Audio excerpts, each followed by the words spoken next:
అందరికీ నమస్కారం అండి. ఇక్కడికి వచ్చిన ముఖ్యంగా అల్లర్వింద్ గారికి థ్యాంక్స్ చెప్తూ ఈ ఈ మిత్రమండలి గురించి చెప్పాలంటే ముందు డైరెక్టర్ నా ఫ్రెండ్ అండి విజయ్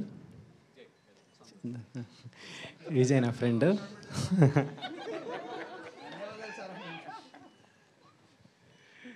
సో ఒక స్టోరీ డెవలప్ చేసుకుంటూ అవుట్ అండ్ అవుట్ కామెడీ.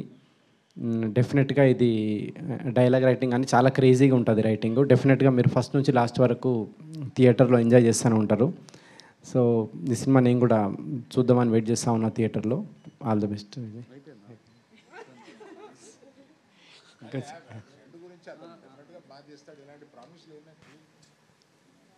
అదే ఈ సినిమా కనుక ఏమంటారు మీకు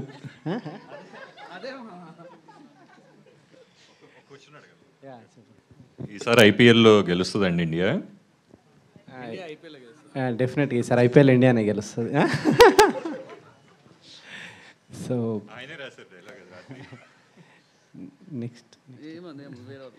నెక్స్ట్ ఇట్లాంటి చిన్న సినిమాకి అవకాశం ఇస్తున్న బన్నీవాస్ గారికి ముందుగా థ్యాంక్స్ చెప్పాలి. ఇట్లాంటి రైటర్లను డైరెక్టర్లను ఎంకరేజ్.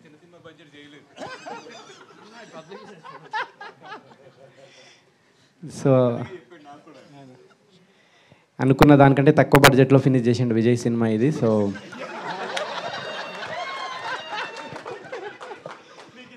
సగం బడ్జెట్లోనే సినిమా ఫినిష్ అయిందండి. సో అంత డెడికేటెడ్ డైరెక్టర్ ఇతను. సో బన్నీవాస్ గారు full happy. So next SKN గారు, నెక్స్ట్ మీ స్పీచ్ కోసం వెయిటింగ్ నేను.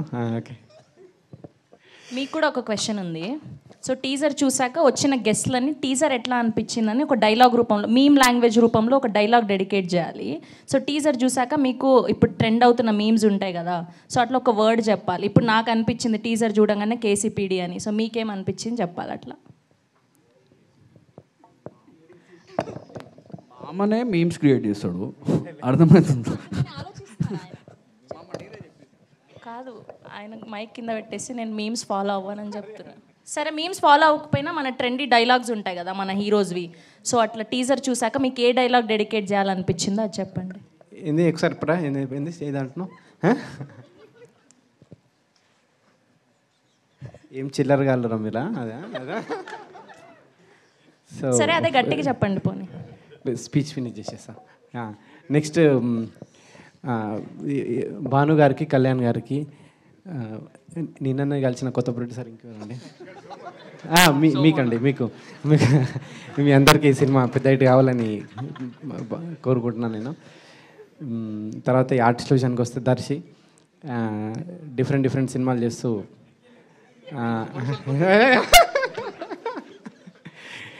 డిఫరెంట్ సినిమాలు చేస్తూ వరుసగా ఇట్లు పడుతున్నాయి దర్శికి సినిమా ఇంకా పెద్ద హిట్ కావాలని కోరుకుంటున్నాను నేను. తర్వాత ఇన్స్టాలో చాలా వైరల్ అవుతూ ఉంటుంది ఇప్పుడు Niharika. So first time Telugu cinema Niharika, నీ సినిమా పెద్ద హిట్ కావాలని. ఇటు తిరిగి లైట్గా షై ఫీల్ అవుతున్నారేంటి అమ్మాయి పేరు చెప్పి? లేదు. సో అదండి, ఈ సినిమా మీరు డెఫినెట్గా థియేటర్కి వచ్చి ఎంజాయ్ చేయాలని కోరుకుంటున్నాను. Thank you. చాలా పెద్ద స్పీచ్ ఇది నాది. రాగమయూర్ చెప్పట్లేదా రాగమయూర్ గారి గురించి, ప్రసాద్ బెహ్రా గారి గురించి? పేర్లు మర్చిపోయారు. నెక్స్ట్ రాగమయూరు, తర్వాత విష్ణువోయ్, వీళ్ళందరికీ, ప్రసాద్ బెహ్రా, వీళ్ళందరికీ ఈ సినిమా ఇంకొక హిట్ పడాలని కోరుకుంటున్నాను. Thank you.